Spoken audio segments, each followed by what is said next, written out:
Go. Hail Satan. Hail Satan!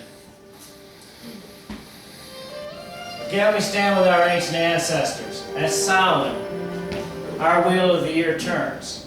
We celebrate with our dark ancestors. We open the doorway and bring them in with us. This is a time when magic is the closest to the earth. The ancient Celts, the ancient Druids knew this, and we still know this to this day. The doorway is thin now to the other world. We can honor our ancestors and we can feel them close. I can feel my mom and dad.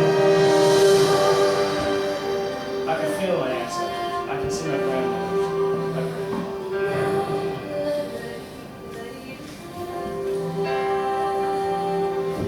The Celts were very connected with Mother Earth. That's why people never did understand the spirit of love. We were part of her, so she's a part of us. So everything around us was a part of her as a whole. The Celts believed many things, but we could transfer our souls with our ancestors at this time. That they could be right here walking with us and they could be in our souls. Knowing that, we opened the door for them and welcomed them with feasts and dinners and carving of our jack-o'-lanterns in ancient traditional form. For our protection and for our power. For them to be guardians unto the way that's been sacred to us ever since the times we met on high hills and burned bonfires or met in ancient groves of oak. We were an agricultural race. Everything we did was connected to the earth and to all the beings around us. Everybody that surrounded us, everything is connected.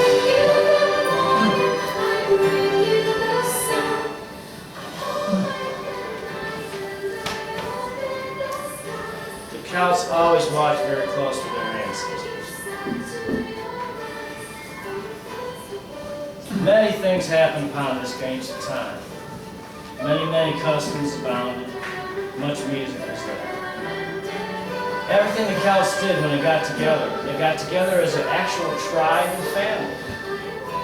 The entire village met together at the Wheel of the Year. Our seasonal festivals were what bound us together as true family. Because we actually lived at one with nature. You may ask what this has to do with Satanism. Many Satanists, not only of the hereditary craft, but in their souls, are reclaiming their Celtic heritage as well as their satanic heritage. Many of these Satanists are from the old school. We have ancient power and have always had ancient power, passed down by our blood or by those who may have fostered those who were not of the blood. Our traditional ways were important to us. They were the most important thing to people like us and to a person like myself. Teaching the ancient ways is the most important thing to me. Honoring my ancestors is the most important thing to me. Everybody in the Brotherhood of Satan and his family is most important to me. Above all, my raven is most important to me.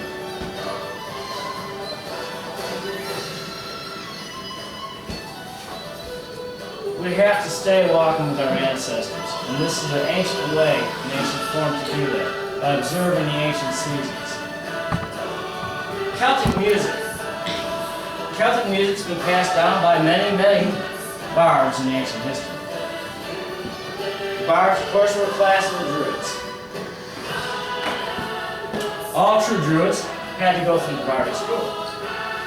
That's why you'll see them being very immersed in the Celtic dance, which I'm going to do a little bit later.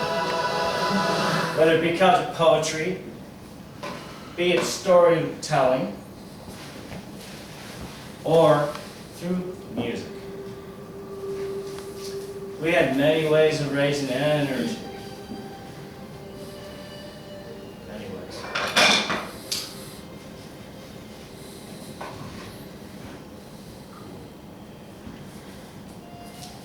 The ancient Celts did have an ancient priesthood.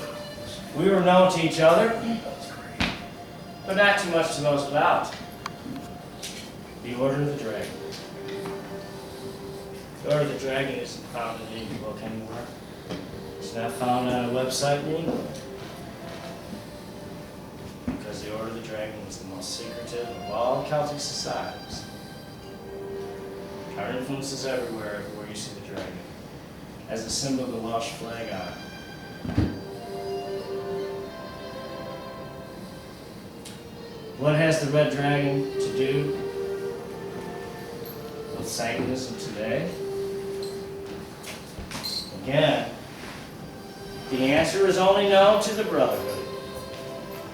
Those that have really walked the path, those that have really lived the path, and those who will always be upon the path till we return to the next world. I want to talk a little bit about the Order of the Dragon. Like I said, we're very secretive. God will reveal something about us because, again, we Celts love our brotherhood family. We love our brothers and sisters. We know imparting wisdom to them is enriching their lives and giving them something that will self-enrich them and help self-empower them. That's what the Celts have always been about. We planted our seeds, we produced great harvest. We honored our ancestors at the time of the planting, and we honored our ancestors when we cut down the corn. How connected were we to the earth? We had harvest lords that were the original scarecrows, my friends. The original scarecrows. They weren't an effigy hanging out there in that field. They were guardians. They were divine kings, harvest lords, selected, specially honored, because they lived their craft. They were the most dedicated of all of the male Celts. Everyone, every true one of them, was a member of the Order of the Dragon. Because only the wisdom of the dragon understands the mysteries of the dark goddess in true reality. Again, you say, what's the dark goddess? What does ancient Celtic Druid folklore have to do with Satanism? Everything. Hereditary craft Satanists and dark witches, which we are both, are those who have returned again to reclaim that which has been ours, not only from Christianity, but from those posers, those charlatans, those who go on the internet who think they are real Celts and magicians, or anything for that matter. We want to teach wisdom to people, and Samhain is one of our greatest festivals. It is our Grand High Sabbath. Grand High Sabbath, you might ask, what's that mean? Well, there's 4 fire festivals. Samhain is the new year, marks our dark new year. Samhain is our first fire festival of the year. Most important is considered the Grand High Sabbath. Let me get back to the Order of the Dragon.